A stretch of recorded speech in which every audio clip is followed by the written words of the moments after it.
Welcome back. પહેલગામમાં આતંકી હુમલાને લઈને ઠેર ઠેર વિરોધ થઈ રહ્યો છે। સુરતવાસીઓએ આતંકવાદી હુમલાને વખોડ્યો છે। સરકાર આવા આતંકીઓને ઠાર કરે તેવી માંગ કરી છે।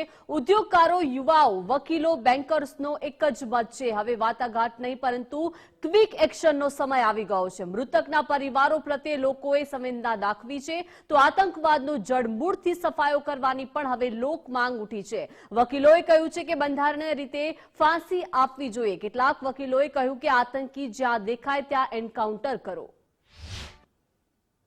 પાકિસ્તાન ઓક્યુપાઈડ કાશ્મીર છે એની વાત કરે છે, એનો કબજો લેવો જોઈએ અને બીજી મુસદ્દીગીરી રીતે એવો રાજદ્વારી પગલાં લેવા જોઈએ કે જેથી પાકિસ્તાન ઉપર આખી દુનિયાનું તમામ રીતે પ્રેશર આવે અને પાકિસ્તાન જે આતંકવાદીઓને એ લોકોને શરણ આપે છે, આજે બી આ દાઉદ ઇબ્રાહિમ કરાચીમાં છુપાયેલો છે અને પાકિસ્તાન શરણ આપે છે, આ હાફિઝ સઈદ પાકિસ્તાનમાં છુપાયેલો છે, પાકિસ્તાન એને શરણ આપે છે, કેવી રીતે ચાલે?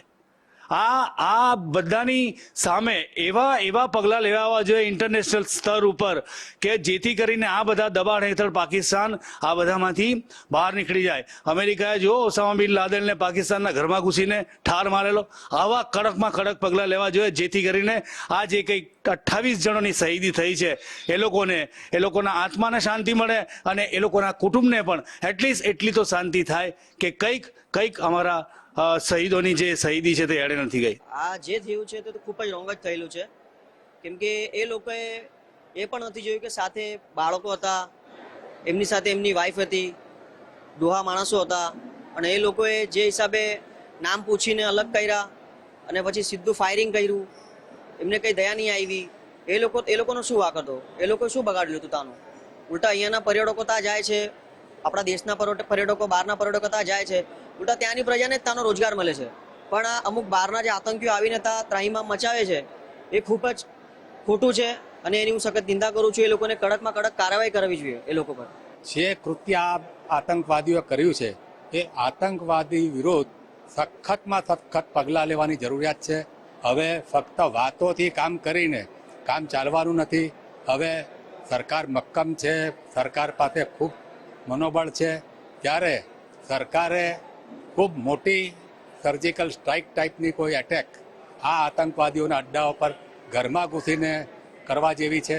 કાર્યવાહી તો ટીટ ફોર ટેટ જ હોય કે ભાઈ એને આપના આટલામાં એ કર્યું છે તો આપણે પણ આપની તરફથી પણ એવો કોઈ નક્કર જવાબ મળવો જોઈએ કે ત્યાંના લોકોમાં પણ હાહાકાર મચી જાય ને પાકિસ્તાનની અંદર પણ આવું ભયનું વાતાવરણ ફેલાય।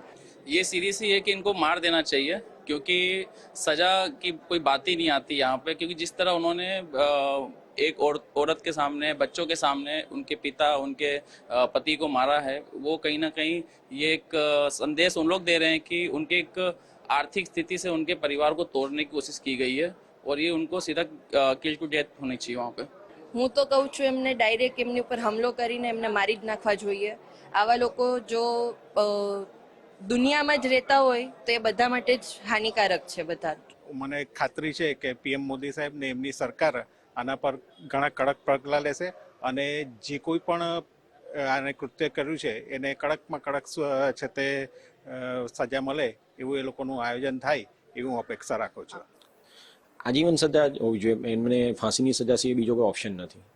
ફાંસીની સજા જ હોવી જોઈએ અને હું તો માનું કે જ્યાં બી એ લોકોને પકડાય અને એન્કાઉન્ટર થતો એ ક્યાંય ખોટું નથી, કારણ કે એ લોકોનું જે કૃત્ય છે એ કોઈ બી રીતના માફ કરી શકાય એવું નથી। તો જ્યાં મળે ત્યાં એન્કાઉન્ટર પણ યોગ્ય મારી દ્રષ્ટિએ કહી શકાય એવું પગલું છે। બસ એક જ માંગ છે તે આતંકવાદનો સફાયો જડમૂળથી થવો જોઈએ અને જે લોકો આતંકવાદી પ્રવૃત્તિઓને જે સાથ અને સહકાર આપે છે, અગર તો એને ઉશ્કેરણી કરે છે, એના પર પણ હવે અંતિમ પ્રહારનો સમય આવી ગયેલો છે એવું મારું પણ માનવું છે અને સમસ્ત ભારતની પ્રજાનું પણ માનવું છે। કૃત્યને માટે તો એકદમ અધમ નિંદનીય કૃત્ય છે, રેરેસ્ટ ઓફ રેર કૃત્ય છે। આવા કૃત્યમાં આરોપી પકડાય તેને ફાંસીની સજા, કારણ કે આપણી ભારત દેશનું બંધારણ અને ભારત દેશની સંસ્કૃતિ આંખની જગ્યાએ આંખ, દાંતની જગ્યાએ દાંત એમાં નથી માનતી, પણ જે પણ ફેંસલો હોય કાયદાકીય રીતે ફેંસલો આવે અને એમાં આવા આતંકવાદીઓને ફાંસીની સજા હોવી